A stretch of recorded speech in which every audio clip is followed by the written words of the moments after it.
So let me summarize. Why is slickwater high volume fracking from long laterals a higher risk to human health than its predecessor, conventional gas development? It requires much higher well density and many wells per square mile. I think I showed you that tonight.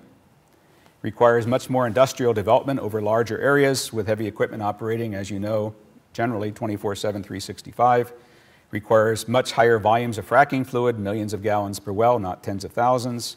Therefore, produces much higher volumes of waste fluids and solids containing hazardous materials. We didn't get into that tonight about where those hazardous materials first went through your public wastewater treatment plants designed for human waste, which were accepting gas industry waste and flowing it through to your surface water, which later became drinking water. We're not going to talk about that tonight.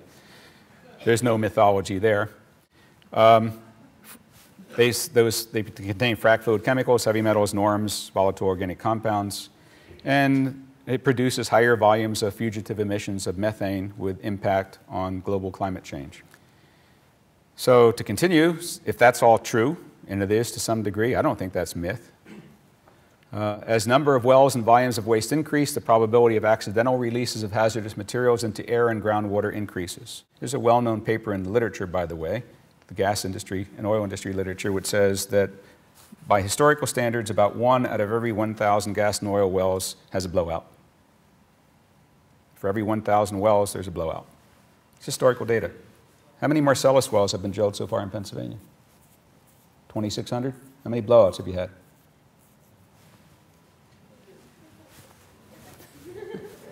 The industry knows. Okay, cumulative effects on air and water and health from these and other purposeful emissions, because there are purposeful emissions, into the atmosphere and releases into groundwater, which were purposeful, are unknown. When Professor Volz published his report to the EPA a couple months ago that said that certain of your public wastewater treatment plants were taking industrial waste from gas wells and processing it, supposedly, and then letting it flow into streams. When he published this paper, he was roundly criticized by the oil and gas industry and by your DEP. And what did your DEP rule a couple weeks ago? He was right. And who took credit for it? Your DEP. And what happened to Professor Volz? He's no longer Professor Volz. He's now Dr. Volz. No longer a professor.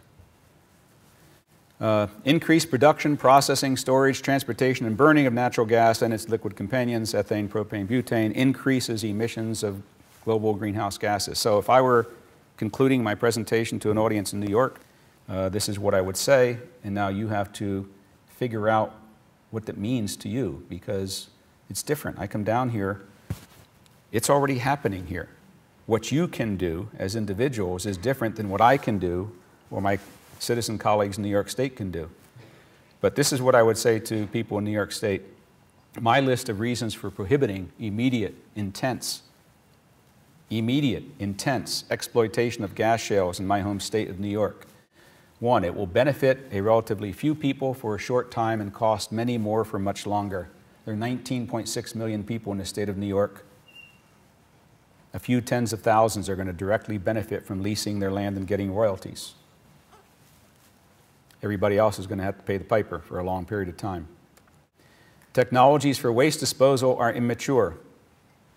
Risks from above and from below are too high currently to accept. Immediate intense exploitation will cause loss of life, loss of habitat, loss of infrastructure, loss of income, and the current quality of life for many. I live in the Finger Lakes area. It happens to be a pristine, beautiful vacation area full of vineyards, organic farms, bed and breakfasts, incompatible with the kind of development that I showed you tonight. And so many people are going to lose that, elements of that, and without any current source of compensation for these losses. Where's the kitty that the gas companies and the landowners are throwing money into to pay off the people who got hurt by the process? I don't know where that kitty is. Let me know.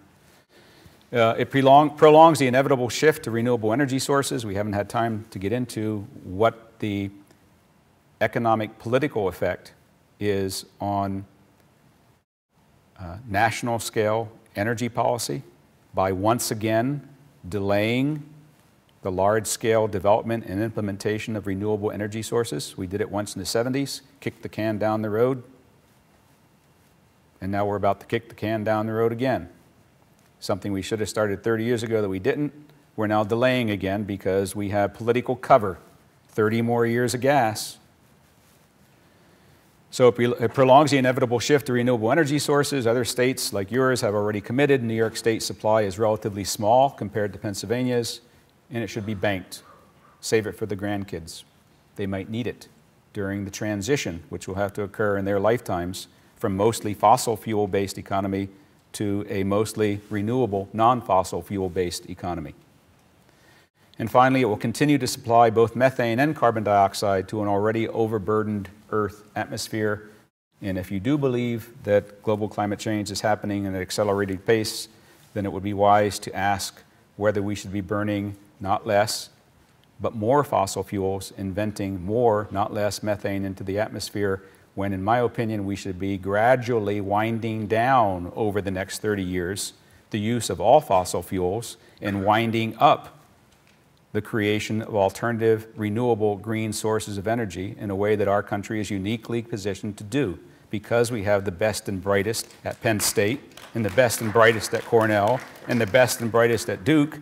And I'm not going to walk into a classroom, as I have for the last semester, on a course called Unconventional Gas Development, and tell my bright 14 PhD students in that class, go get jobs in the gas industry.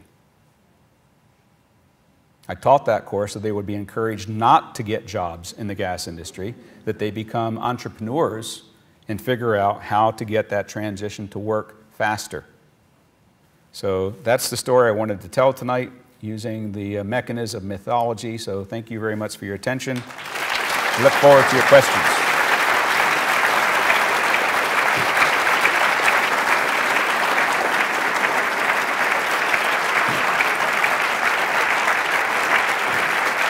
Thank you.